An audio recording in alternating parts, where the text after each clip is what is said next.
Coucou ma famille, j'espère que vous allez bien. Alors aujourd'hui, on va parler des personnes qui ne reconnaissent jamais leurs erreurs, des personnes qui se remettent jamais en cause, des personnes qui sont toujours en train d'indexer l'autre, des personnes qui pensent que c'est l'autre qui est tout le temps fautif et que eux, ils sont les parfaits. Alors la perfection ne faisant pas partie de ce monde, laissez-moi vous dire que il n'y a aucune personne sur cette terre qui n'a pas de défaut.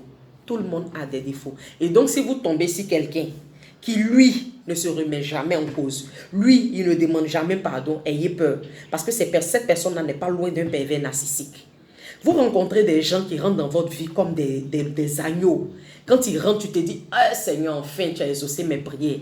C'est l'homme parfait ou c'est la femme parfaite. Elle est là pour moi. Elle est à tes petits soins. Elle te montre que tu n'as que Dieu que pour elle. Et puis au bout d'un temps, la personne commence par se transformer. La personne devient un loup dans votre main. La personne commence à vous trouver plein de défauts. La personne commence à vous juger. La personne commence à vous indexer. La personne ne tient même pas compte de votre passé. La personne commence à vous emprisonner. Ces personnes-là sont des pervers narcissiques. Il faut faire très attention parce que le pervers narcissique va détruire ta vie. Le pervers narcissique va finir par t'éloigner. On ne peut pas vivre seul. D'accord? Il y a des gens, ce sont leurs amis qui ont contribué à ce qu'ils soient aujourd'hui ce qu'ils sont. Ils sont. Il y a des gens, c'est leurs amis qui les ont hébergés. Il y a des gens, c'est leur famille, excusez-moi, qui a été là pour eux du début jusqu'à la fin.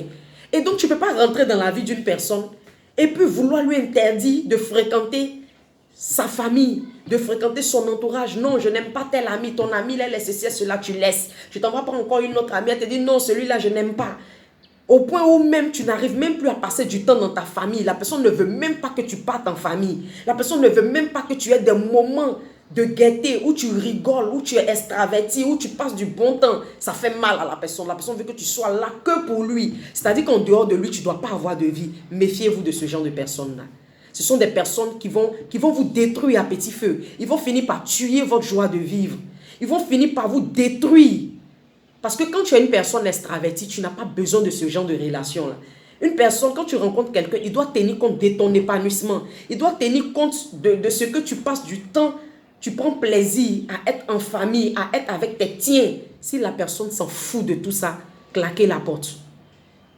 Claquez la porte. On ne peut pas vivre seul. On a toujours besoin de quelqu'un, quel que soit le rang social qu'on occupe, quelle que soit notre position, on a toujours besoin de quelqu'un. On a toujours besoin de notre famille. Et tu ne peux pas venir dans la vie de la personne, lui demander de tourner le dos à sa famille. Et quand c'est comme ça, non, dans ta famille, on ne t'aime pas. Non, telle personne pense mal de toi. Les gens te jugent. Mais si toi, tu as envie de vivre pour les pensées des gens, si toi, tu as envie d'être prisonnier des pensées des gens, mais tu restes là-bas. Parce que moi, je ne marche pas selon les pensées des gens. Refusez de marcher selon les pensées des gens. Refusez d'être prisonnier des jugements des gens. Ce que les gens pensent de vous, là, ça ne va pas vous aider à avoir du travail. Ça ne va pas vous aider à avoir de l'argent. Ça ne va pas payer vos factures. Ça, c'est eux qui pensent. Qu'ils pensent ce qu'ils ont envie de penser. Tant que vous êtes en harmonie avec votre conscience, tant que vous êtes en paix avec votre conscience, c'est le plus important. Et donc, si vous tombez sur quelqu'un qui ne se remet jamais en cause, il est tout le temps en train de vous faire croire que c'est vous qui êtes mauvais. Il traîne votre nom partout. Il salit votre réputation. Il est tout le temps en train de vous espiégler, en train de fouiller pour trouver la moindre faille, pour vous accabler, pour vous incriminer. Cette personne-là n'est pas en train de vous donner de l'amour. Ce n'est pas de l'amour parce que l'amour ne fait pas mal. L'amour ne détruit pas. L'amour tient compte de l'autre. L'amour tient compte des plaisirs de l'autre. Quand quelqu'un t'aime réellement, il a envie que tu brilles. Quand quelqu'un t'aime réellement, il a envie que tu sois épanoui. Si tu es en train de déborder, il va te recadrer, mais de la plus douce des manières. Il ne va pas t'exposer. Il ne va pas aller raconter que tu es une dévergondée, que tu es une fille de joie, que tu as une vie de rue. Il ne va jamais le faire. Il va faire un travail de soubassement. La personne va prendre le temps de t'éduquer. Il va prendre le temps de te parler avec des mots, avec la manière, quel que soit le temps que ça va mettre. Il va te façonner à son image jusqu'à ce que tu deviennes une meilleure personne. Vous pensez que les relations que vous voyez aujourd'hui, nos papas qui avaient 15 ans de mariage, 20 ans de mariage, là, ça a été facile? Ça n'a pas été facile. On était petits, on n'entendait pas parce qu'ils ont appris à régler leurs problèmes en interne. Dans la maison, dans la chambre, avec sa femme. Ça ne va pas, ils se parlent dessus, ils essaient de trouver une solution et personne n'était au courant. Même nous, nos modèles de couple d'aujourd'hui, Dès qu'il y a petit truc, toute la famille est informée. Tous les amis sont informés. Il faut arrêter. Quand tu rentres dans la vie d'une personne et que tu as connu son passé, tu as connu les souffrances de cette personne, il ne faut pas l'emprisonner. Il faut militer pour qu'elle soit épanouie.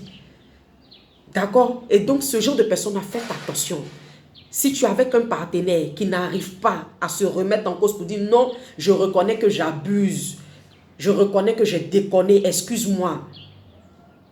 Fuyez ces personnes-là parce qu'elles vont finir par vous tuer. D'ici là, portez-vous bien et puis on reste connecté sur la vie au quotidien.